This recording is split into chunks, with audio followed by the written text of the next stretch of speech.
Dear Diary, my name is Krystal. I'm the only one left of my species from Cerinia. It has been 3 days since I got rescued. I'm glad I'm not dead, and now I'm part of a pilot team. I really hope I can turn into a useful team member, but I'm very sure about that. But enough about me now. I would like to use my first diary entrance to talk about my past on my home planet Cerinia.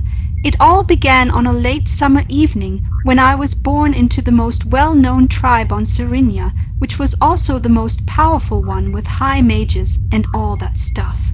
My father was a very strong and brave leader. My mother was very caring and lovely to me.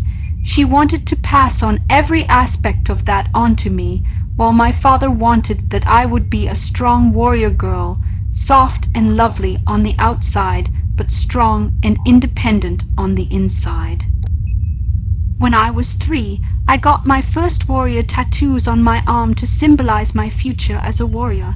The older I got, the more I went to the training with my father while my mother waited for us to return. She always made the best dinners you could have on Serenia. I miss her so much. The training with my father got only harder with each time as I also got older. But nowadays I'm very thankful for that, because otherwise maybe I would not be alive anymore. Not long to my next birthday, and I would turn 7. There I would get my tattoos I still have to this day. The one on my upper arm, on my arch and my hips. The swirl symbol of Cerinia tribes, and only for warriors. Now, I was in my young teenage years, and I was already the strongest warrior girl in the tribe. My parents were proud of me, and I was it either. The planet I lived on is called Cerinia, if you haven't heard it out yet.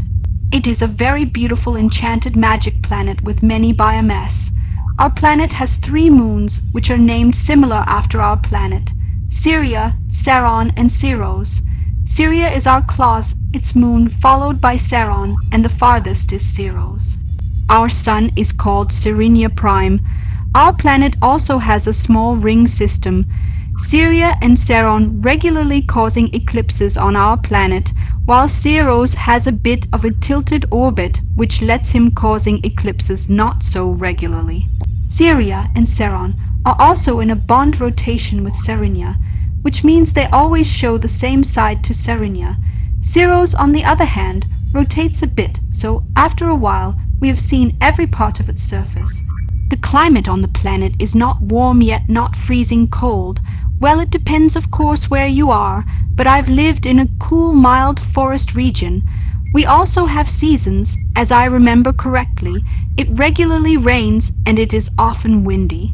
I even witnessed a full-grown hurricane. I was very scared, but at some part it got suddenly very quiet and calm. We were in the eye of the storm. I will never forget the view of that. Cerenia's surface is also full of still active volcanoes. A day on Cerinia is 20 hours long if I compare it to the way the hours work on Corneria. What I love about our species is that we can get very likely older than 100 years old due to our healthy life and food style. But now, enough of that. Back to me and my following teen years. I was now 15 years old, and this is the age where we get to learn other tribes and their members. My father took me to our closest sister tribe, and there I got to know a male Cerenian called Anim and his brother Melino. He also had a sister called Cernanda. Anim was a very good friend. Melino was also okay, but he had other interest. Cernanda, on the other hand, was the best friend a girl like me could have. After we broke the ice, we loved to hang out as much as we could, so often that I started to miss dinner times. The following months, years, was the most important time of my life until today.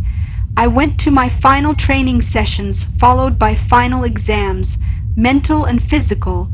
It was not that difficult for me, but still left me exhausted after that. After I finished them, I was now officially a warrior like my parents. Some even said I would surpass my father in the meantime. Anim, Melino, and Cernanda also became warriors like me. Not long ago after that I went to my first true mission at my father's side.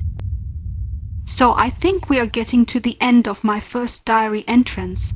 In the next part I will tell about my first missions as a warrior, my young adult years and my duties, my friends and much more. I'm a bit tired now, and even a warrior needs rest. Thinking about my past took more mental energy than I imagined. Goodbye for now. I love you, Mom and Dad. I miss you very much and thank you for everything. I should really stop now before I start to tear up. Sincerely, your Krystal,